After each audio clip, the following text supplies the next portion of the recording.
అందరికీ నమస్కారం. మీరు వినబోతున్న కథ నీ జత నేనని 18వ భాగం. కొండయ్య ఇంటికొచ్చేసరికి వాడు మమ్మల్ని పరామర్శించడానికి వచ్చాడనుకున్నాను. కూర్చోమ్మన్నాను. వాడు, సావిత్రమ్మ గారు, మీకు గంట సమయం ఇస్తున్నానండి. మీ బట్టలు కావలసిన తట్టాబుట్టా సర్దుకొని ఇక్కడి నుండి వెళ్ళిపోండి. మీకు చెప్పేదేంటంటే, ఇది చావిల్లు కదా, మైల తీరకుండా ఇంట్లోకి రావాలంటే హోమం చేయించాలని చెప్పారు. మీరు ఖాళీ చేస్తే మా వాళ్ళు ఇల్లు దులిపి కడిగేస్తారు. రేపు మేమొచ్చి హోమం చేసుకొని ఇంట్లోకి మారిపోతాం. వాడి మాటలకి వాగింది చాలు, పిచ్చి పట్టిందా అంటూ బయటికి వెళ్ళమన్నాను. భీముడు అప్పుడే ఇంట్లోకొచ్చాడు. ఆ, నువ్వింకా రాలేదేంటా అని ఎదురు చూస్తున్నాను. వచ్చావుగా, ఇద్దరూ వినండి. సదరు చంద్రం అనే మీ కొడుకు తన భార్యకి జబ్బు చేసిందని ట్రీట్మెంట్ కోసం నా దగ్గర అక్షరాల 1,25,000 తీసుకున్నాడు.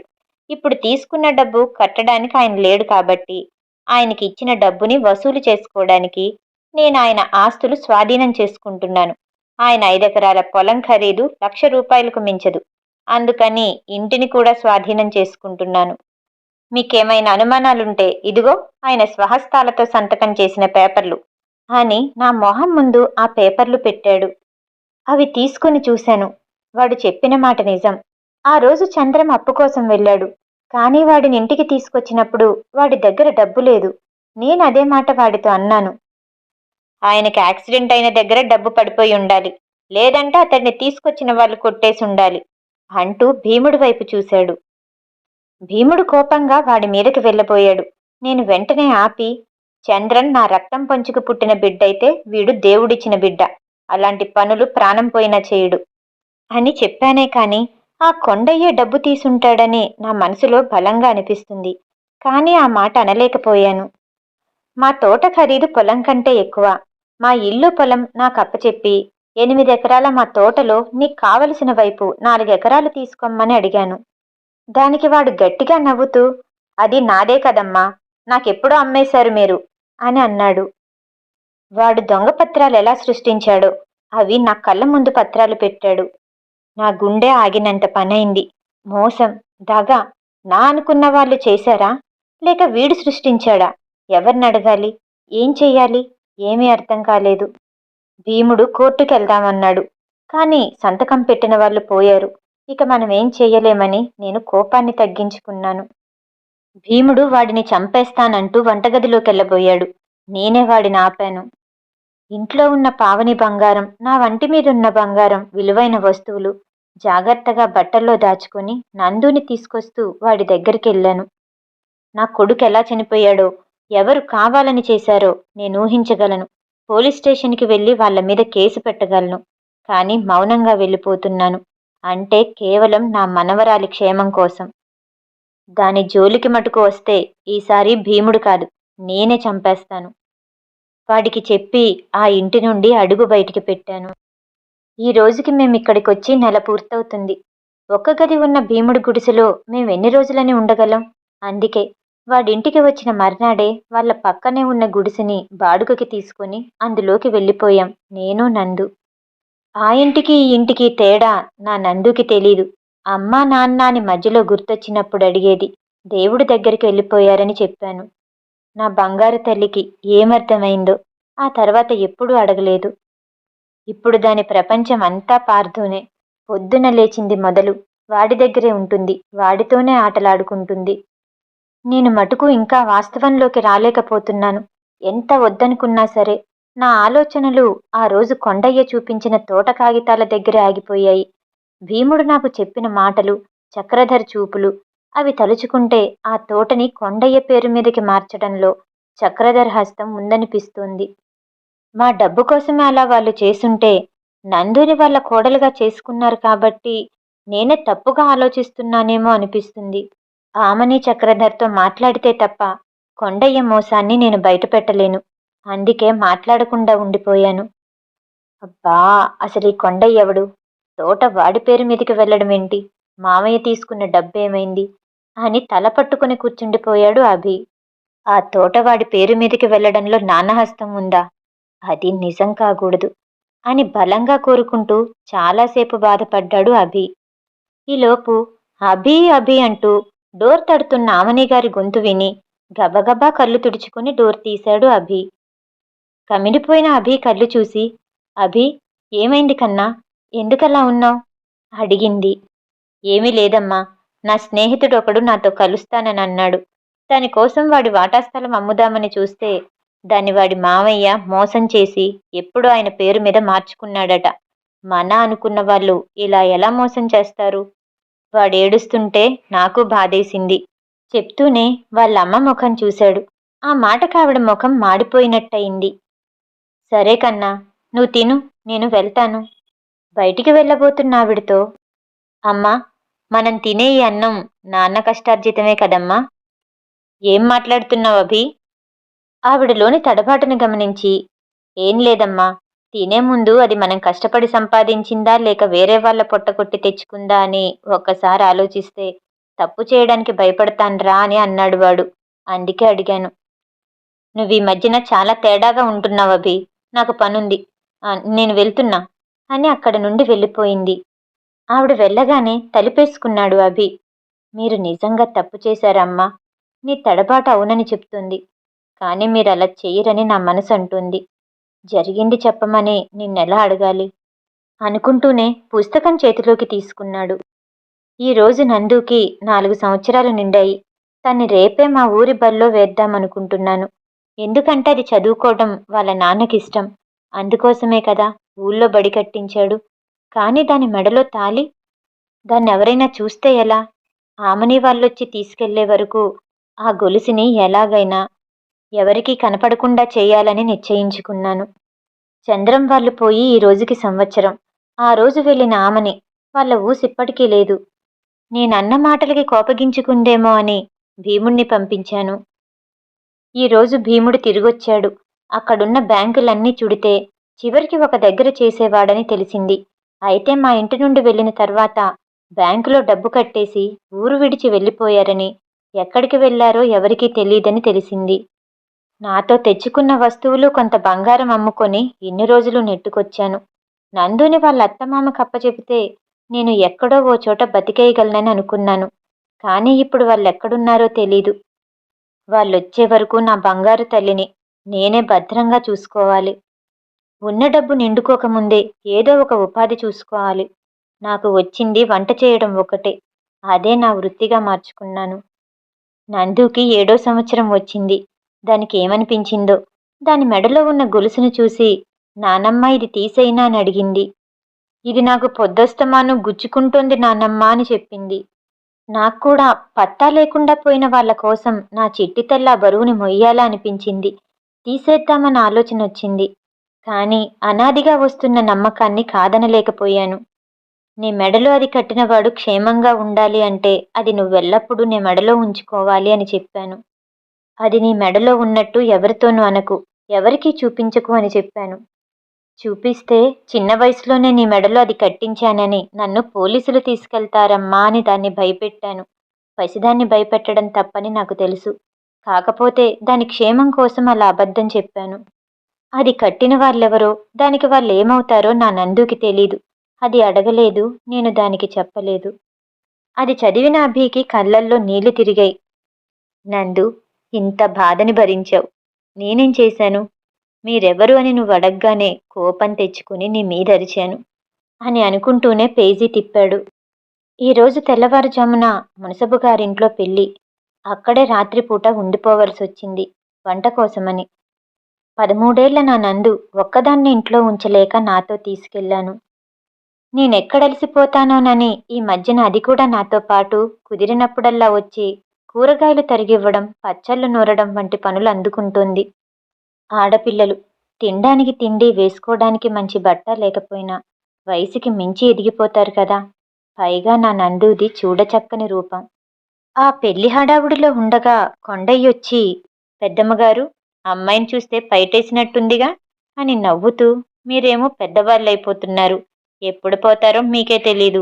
మీరు పోయాక మీ మనవరాలు ఒంటరిదైపోతుంది. ఊళ్ళో మొగాళ్ళందరికీ పెళ్ళామైపోతుంది. మా పని వాళ్ళల్లో ఎవరైనా పెళ్లి చేసుకుంటారేమో కనుక్కోనా అని అడిగాడు. వాడిని మనసులోనే తిట్టుకుంటూ ఏమీ అనలేక కన్నీరు కార్చాను. నందు నా బుగ్గల మీద కారుతున్న కన్నీటిని తుడుస్తూ, నానమ్మ, నన్నందరూ ఎప్పుడూ ఏదో ఒక మాట అంటూనే ఉంటారు. అతను కూడా అలాగే అన్నాడనుకుంటాను. నువ్వేడవకు నానమ్మా, నువ్వేడిస్తే నేను చూడలేను. ఊళ్ళో వాళ్ళందరూ వాళ్ళ మాటలతో నా చిట్టి తల్లి మనసు ఎంత బండబార్చారో అర్థమైంది. దీనికంతటికీ మూల కారణం ఆ కొండయ్య. ఆ కోపాన్ని తట్టుకోలేక వాడిని పైకే తిడుతూ ఆ మామిడి తోట మనదే, వాడన్యాయంగా లాక్కున్నాడని దానికి చెప్పాను. చదువుతున్న అభికి కొండయ్య మీద వస్తున్న కోపాన్ని ఎవరి మీద చూపించాలో తెలియక పిడికిలి గట్టిగా బిగించి, ఒరేయ్ కొండయ్య, నువ్వుగాన్ని నాకు కనబడాలి అని కష్టపడి కోపాన్ని అదుపులోకి తెచ్చుకుని చదవడం సాగించాడు. ఈరోజు మొదటిసారి నా చేతులతో నా నందుని కొట్టాను. ఎందుకంటే అది కొండయ్య తోటలో కాయల దొంగతనంగా కోసుకొచ్చింది. దానికి కారణం నేను దానికి చెప్పిన మాటలు. అయినా సరే అబద్ధం చెప్పడం తప్పు. అందుకే దాన్ని శిక్షించాను. నందుని అభిరామ్ చేతికి అప్పచెప్పేదాకా దానిమీద మాట పడకుండా కాపాడుకోవలసింది నేనే కదా. ప్రతి ఏడాదిలాగానే ఈసారి కూడా భీముణ్ణి ఆమని వాళ్ళ ఊరు పంపాను. ఆ ఊరు చుట్టుపక్కల వాళ్ళు ఎక్కడైనా ఉన్నారేమోనని వెతకడానికి. భీముడు ఈరోజు రావాలి, కాని ఇంకా రాలేదు. నా వయసైపోతుంది. నందు పెద్దదవుతోంది.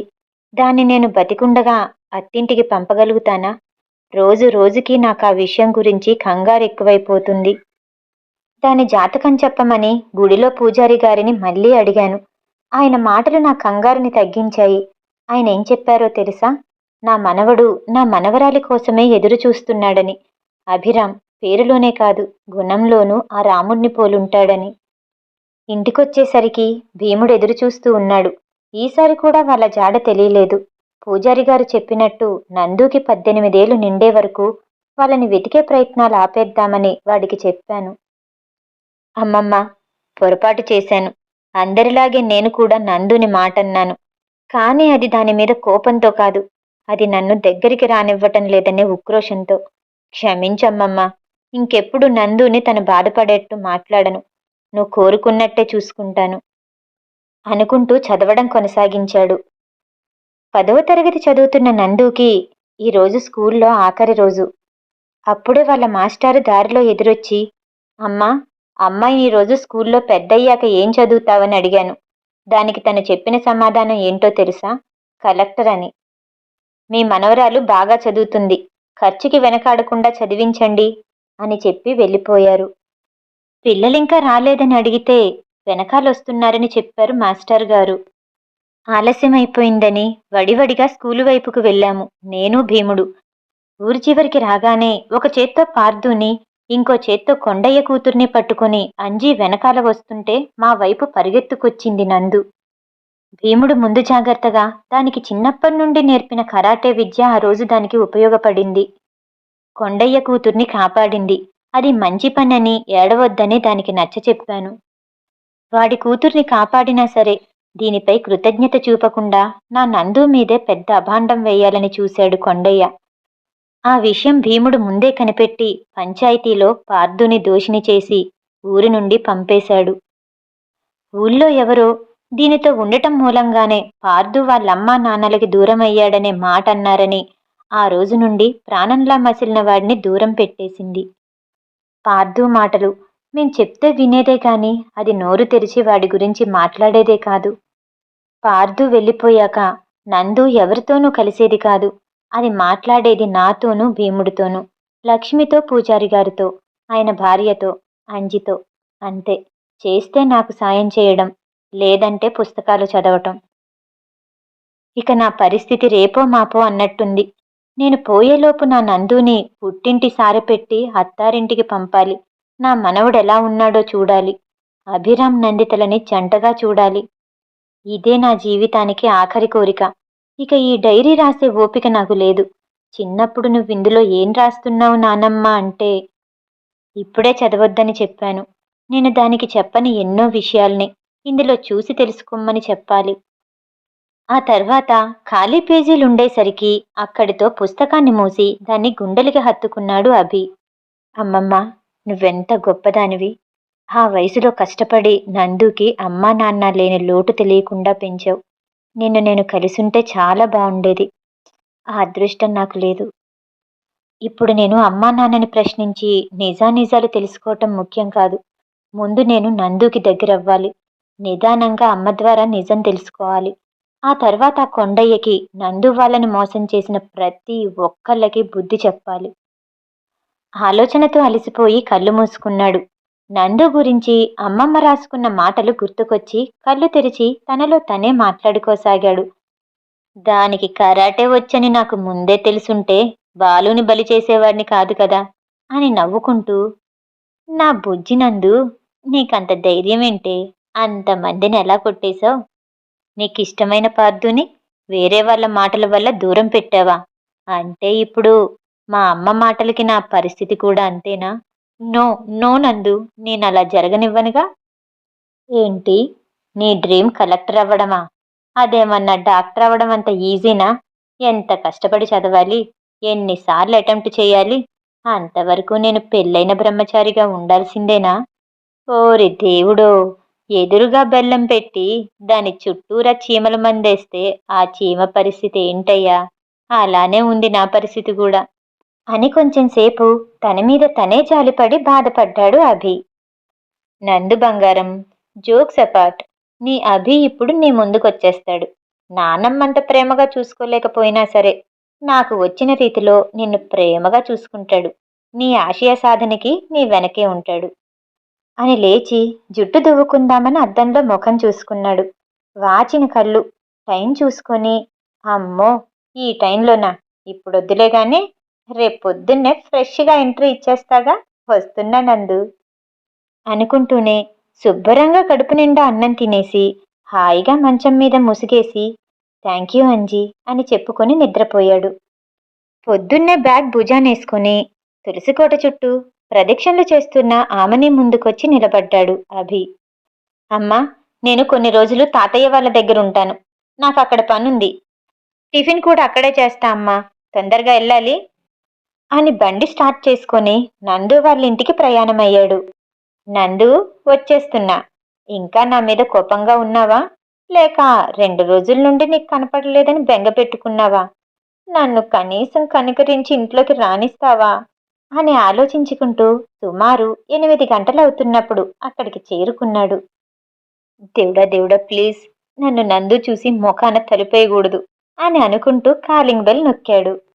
అమ్మమ్మని తాతయ్యని కూర్చోపెట్టి వాళ్ళకి పూరీలు చేసిస్తుంది నందు. కోడలు కూతురు ఇంటి నుండి వెళ్ళిపోయాక ఇన్నేళ్లకి తన్ని కూర్చోపెట్టి పెట్టేవాళ్ళొచ్చారని మురిసిపోతున్నారిద్దరూను. ఇంతలో కాలింగ్ బెల్ మోగింది. లేవబోతున్న తాతగారిని ఆపి పరిగెత్తుకుంటూ వెళ్లి డోర్ తీసింది నందు. డోర్ తీయగానే హాయ్ నందు అని నవ్వాడు అభి. అభి వస్తాడని ఊహించిన నందు ఎదురుగా ఉన్న అతన్ని చూడగానే పైకి చెప్పలేని బెంగ తీరిపోయినట్టయింది. తనకే తెలియకుండా కళ్ళల్లోకి వెలుగొచ్చేసింది. పలకరింపుగా నవ్వింది. మరు సెకండ్లోనే ముఖం సీరియస్గా పెట్టి వెనుదిరిగింది. అభి మాత్రం నందు ముఖంలో ఆ ఆనందాన్ని చూసి కనిపెట్టేశాడు. ఇది పైకేం చెప్పదు, నా కోసం కానీ ఎదురు చూస్తున్నట్టుంది అని మనసులోనే మురిసిపోయాడు. నందు పిలవగానే వెనక్కి తిరిగిన ఆమె దగ్గరికి వెళ్ళాడు. వేలితో ఆమె గడ్డం దగ్గర చూపిస్తూ, గోధుమ పిండి ఇక్కడ రాసుకున్నావేంటి అంటూ జేబు రుమాల కోసం వెతికాడు. కానీ కనపడలేదు. తన దగ్గర లేదని అర్థమై నందు నడుం దగ్గర దోపుకున్న ఓణీని చొరవగా తీసి ఆ ఓణీతోనే ఆమె గడ్డం దగ్గర ఉన్న పిండిని తుడిచాడు. అభి చేసిన పనికి బిత్తరపోయినట్టు చూస్తూ ఉండిపోయింది నందు. ఇంకెక్కడన్నా రాసుకున్నావా నందు అని అడుగుతూనే ఆమె గడ్డం దగ్గర పట్టుకొని ముఖం అటూ ఇటూ తిప్పి చూశాడు. వెంటనే అతడి చేతిని తోసేసి గబాల్న లోపలికి వెళ్ళిపోయింది. ఓయ్, ఒక్క నిమిషం. ఏదో వండుతూ వచ్చినట్టున్నా ఇలా ఓనిని గాలికి వదిలేస్తే కిచెన్లో ప్రమాదం కదా. ఉండు, నేను దోపేస్తా అని వెనక వేలాడుతున్న ఓనిని పట్టుకున్నాడు. అతను అన్నంత పని చేసేస్తాడేమో అని ఒక్క ఉదుటున వెనక్కి తిరిగి అభి చేతి నుండి ఓనిని విసురుగా లాక్కుంది. చురుక్కుమన్నట్టు అభి వైపు చూసి లోపలికెళ్ళిపోయింది. ఇదేంటి అలా చూస్తుంది? నేనేం చేశాని? జస్ట్ పిండే కదా తుడిచాను అనుకుంటూ జరిగిన దాన్ని మైండ్లో రివైండ్ చేసుకున్నాడు. అప్పుడు కానీ అర్థం కాలేదు తనేం చేశాడో. ఓరై అభిగా, నందు మొహం చూడగానే నిన్ను నువ్వు మర్చిపోతావేంట్రా? తీయడమే తప్పంటే తీశావు, తుడిచావు, అక్కడితో వదిలేయాలి కదా. జాగ్రత్తగా ఉండాలని దోపుతావా? నీకు బుద్ధి లేదురా అభి. అదింకా మంచిది కాబట్టి ఈసారి గూబ గుయ్యమనిపించలేదు. కాస్త ఒళ్ళు దగ్గర పెట్టుకుని మసులుకోరా. తనకి తానే వార్నింగ్ ఇచ్చుకున్నాడు. ఎవరమ్మా వచ్చింది అని అడుగుతున్న జానకమ్మ గారికి ఆ తనొచ్చాడమ్మమ్మా అని తడబడుతూ చెప్పి వంటగదిలోకి వెళ్ళిపోయింది. తనా? తనంట అభినా అని తల తిప్పి గుమ్మం వైపు చూసింది. తనలో తనే గొనుక్కుంటున్నాడు అభి.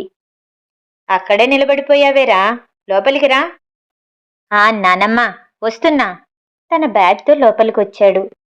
నందుని చూడకుండా 2 రోజులుండగలిగాడన్నమాట అని మనసులోనే అనుకుని, టిఫిన్ చేసే బయలుదేరావా అభి అని అడిగాడు రాఘవయ్య. లేదు తాతయ్య. నానమ్మ, నేనెప్పుడు నీ దగ్గరకొచ్చినా కన్నా తిను అని నాకు పెట్టేదానివి. ఈరోజు కనీసం తిన్నావారా అని కూడా అడగకుండా లొట్టలేసుకుంటూ తింటున్నావు. నందుకి వంట చేయడం వచ్చని చిన్నదాన్నను కూడా చూడకుండా అంతా అప్పజెప్పేసి రిలాక్స్ అయిపోతున్నావా? నందు చదువుకోవాలి, అర్థమైందా? చదువుకోవాలి. ఇక నుండి నందుతో పనులు చేయించకు. చేసుకోగలిగితే నువ్వు చేసుకో, లేకపోతే ఎవరినైనా పెట్టుకో అని సీరియస్గా వార్నింగ్ ఇచ్చాడు. నన్ను మొన్న కారణం తెలుసుకోకుండా తిట్టావుగా, చెల్లుకి చెల్లు అని చెప్పి నాలుక బయట పెట్టి ఎక్కిరించాడు. వంటగదిలో ఉన్న నందు అభి మాటలు విని తన కోసం పూరీలు పెట్టుకున్న ప్లేట్లో కూర పెట్టి అభికిద్దామని బయటకొచ్చింది. నేనేమో ఆ నందు తల్లి నీ గురించి మంచిగా అనుకోవాలని నీ గురించి గొప్పలు చెప్తుంటే నన్ను పట్టుకుని ఎన్ని మాటలు అన్నావురా, చెప్తా, నీ చెల్లుబడి మొత్తం తీరుస్తా అని మనసులోనే అనుకుంది జానకమ్మ. పూరీ ప్లేట్ పట్టుకొచ్చి అభి దగ్గర నిలబడింది నందు. నందు ఎలాగూ ఏమీ మాట్లాడదని అర్థమయ్యి అభినే ప్లేట్ అందుకుని, నానమ్మ, నీకు లేకపోయినా తనకుంది, చూసి కొంచెం నేర్చుకో. మొదటిసారి నా నందు చేసింది తింటున్నాను అని మనసులోనే అనుకుంటూ పెట్టిన 6 పూరీలని మురిపంగా చూసుకున్నాడు. ఎంతలోనే జానకమ్మ అభి చేతిలో నుండి ప్లేట్ తీసేసుకుని, ఇంటికొచ్చే ప్రతొక్కర్లకి ఇస్తే నువ్వేం తింటావు, మారు మాట్లాడకుండా ఇక్కడ కూర్చొని తిను. నందు చేయి పట్టుకుని తీసుకెళ్లి తన పక్కనే కూర్చోపెట్టుకుని ఆవిడే ఒక ముక్క తుంపి నందు నోట్లో పెట్టారు. ఆవిడలా అనేసరికి ఏమీ మాట్లాడలేక తను తిన్న ప్లేట్ అతడికి ఇవ్వలేక నెమ్మదిగా తినసాగింది. నానమ్మా, నువ్వు పోయిన జన్మలో గద్దయ్యుంటావు. అప్పుడు కోడిపిల్లని కొట్టేసుంటావు, ఇప్పుడు నా ప్లేటు కొట్టేశావు. వచ్చే జన్మలో కూడా నువ్వు గద్దై పుడతావు, ఇదే నా శాపం అని మనసులోనే తిట్టుకుని ఆవిడ వైపు గుర్రుగా చూశాడు. ఒరేయ్, గద్దమనోడు గద్దె అవుతాడు, ఆ మాత్రం తెలీదా నీకు అనుకుంటూ నవ్వింది జానకమ్మ. అప్పుడు గాని అర్థం కాలేదు అభికి. తన మనసులో తిట్టుకున్నాను అనుకున్నాడు, కానీ పైకే అనేశాడు. నానమ్మ, సారీ, ఆకలేస్తుంది, టిఫిన్ పెట్టు. అయ్యో కన్నా, నేను రిలాక్స్ అవుతున్నాను. కొంచెం నువ్వే వెళ్ళి పిండి కలుపుకొని వస్తే పూరి లేకపోతే చపాతీ చేసుకో, సరేనా? వ్యంగ్యంగా అన్నారు జానకమ్మ. నానమ్మ, నాకు వంట చేయడం రాదని నీకు తెలుసు కదా. అభి ఆకలి అన్న దగ్గరే నందు ఆలోచన ఆగిపోయింది. చేసి పెడదామని గబాలన లేచింది. ఈలోపు మళ్ళీ జానకమ్మ, వాడికొస్తే చేసుకుంటాడు, లేకపోతే బయటికెళ్ళి తింటాడు. ఆ మాత్రం దానికి నీకెందుకమ్మా శ్రమ? పైగా నువ్వు చదువుకోవాలి, అర్థమవుతుందా? నువ్వు చదువుకోవాలి. నవ్వాపుకుంటూ అభి వైపు చూసి అంది జానకమ్మ. సర్లే, నేను బయటికెళ్ళి తినొస్తా, నువ్వొక్కదానివే మెక్కు. అలాగేరా, వెళ్ళు. నందు, ఈ కూర ఇలా చేయడం మీ నానమ్మ నేర్పారా? ఎంత బాగుందమ్మా. ఇన్నాళ్ళు చేస్తున్నాను గాని ఏ రోజు ఇంత రుచిగా రాలేదు. బయటికి వెళ్ళబోయేవాడల్లా ఆ మాట విని వెనక్కి తిరిగొచ్చాడు అభి. వంటింట్లోకి వెళ్ళి, నానమ్మ, వచ్చి ఎంత పిండి కలుపుకోవాలో చెప్పు, ఎలా చేసుకోవాలో చెప్పు విసుగ్గా అడిగాడు. నందు, కొంచెం వెళ్ళి అదేంటో చూడమ్మా అని నందుని పంపించి కోపంగా చూస్తూ వెళ్ళిన అభిచూపులు గుర్తుకొచ్చి నవ్వుకుంటూ ఉన్నారు. ఎందుకు జానకి వాడినలా ఏడిపిస్తున్నావు అని అడిగిన భర్తని చూసి, మీకు కూడా నేను వాడిని ఏడిపిస్తున్నానని అనిపిస్తుందా? కర్మ, మనవడికి తాత తెలివితేటలొచ్చాయి, ఏం చేస్తాం అనుకుంటూ మళ్ళీ నవ్వుకున్నారు. వంటగదిలోకి వెళ్ళిన అభి తన వెనక ఉన్న నందుని చూసి, పిండెక్కడుంది నందు అడిగిన అభి మాటకి సమాధానం ఇవ్వకుండానే తనే పిండి తీసుకుని కలిపేసి పొయ్యి వెలిగించింది. నందు చేస్తున్న పనులే గుడ్లప్పగించి చూస్తున్నాడు. నాకు తెలుసు నువ్వు బంగారానివి. నందు వెనక నుండే దిష్టి తీసినట్టు తిప్పి మెటికలు విరిశాడు. నందు ఇచ్చిన పూరీలందుకొని, ఆ ముసల్దానికి చెప్పకు, నువ్విచ్చావని, నేనే చేశానని చెప్పు. ఆ మాటకి మళ్ళీ చురుగ్గా చూసింది నందు. ముసల్ది అన్నానని కోపం తెచ్చుకున్నావా? తను నన్నెన్ని మాటలు అంటుందో నీకు తెలుసా? మాటకు ముందు బండోడా అంటుంది. కనీసం 6 ప్యాక్ లేకపోయినా సరే ఏదో ఒక ప్యాక్ ఉన్నట్టే ఉంటాను కదా. మరి నన్ను పట్టుకొని అలా అంటే నేను హట్టవునా చెప్పు? ఎన్ని మాటలు మాట్లాడినా సరే నందు ముఖంలో ఏ భావం చూపించలేదు.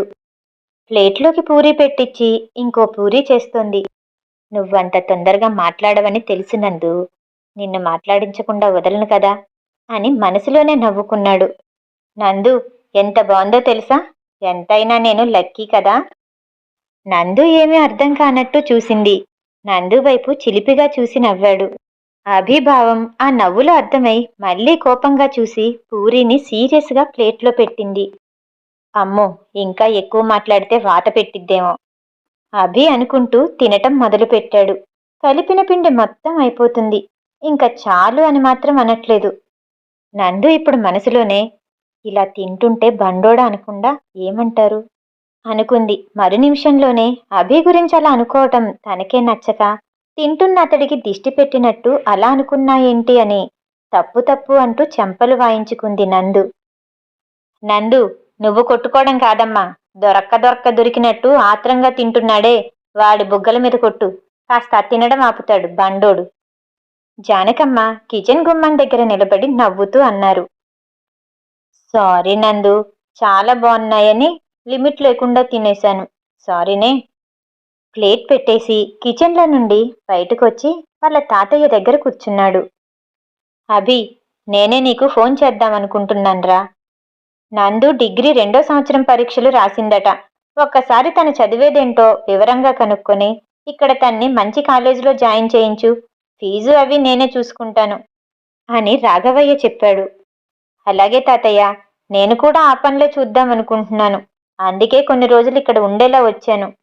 నందుని చూడకుండా ఉండలేక, ఎంత అందంగా కవర్ చేశావురా అభి అని తన్ని తనే మెచ్చుకున్నాడు మనసులో. ఈలోపు మళ్ళీ జానకమ్మ గారు ముందుకొచ్చి, మేము నిన్నింట్లోకి రావడానికి మాత్రమే పర్మిషన్ ఇచ్చాం. ఉండాలంటే మటుకు నా మనవరాలు ఒప్పుకోవాలి. అయిపోయింది. వేసేసింది అడ్డుపుల్ల.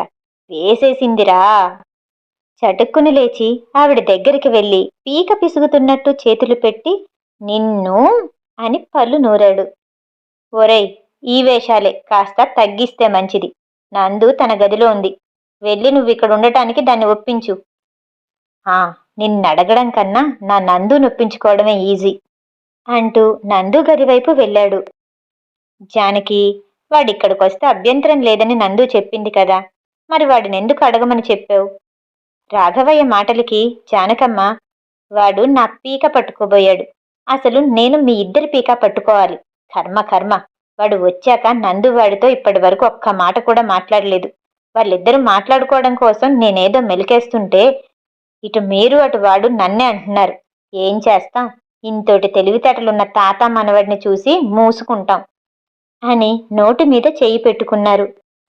అమ్మో జానకి, నీకిలాంటి విషయాల్లో ఇన్ని తెలివితేటలున్నాయని నాకు తెలీదులే అని నవ్వుకుంటూనే, విషయం వాడికి కూడా చెప్పు, లేకపోతే ఏడ్చేట్టున్నాడు అంటూ రాఘవయ్య గదిలోకి వెళ్ళిపోయాడు.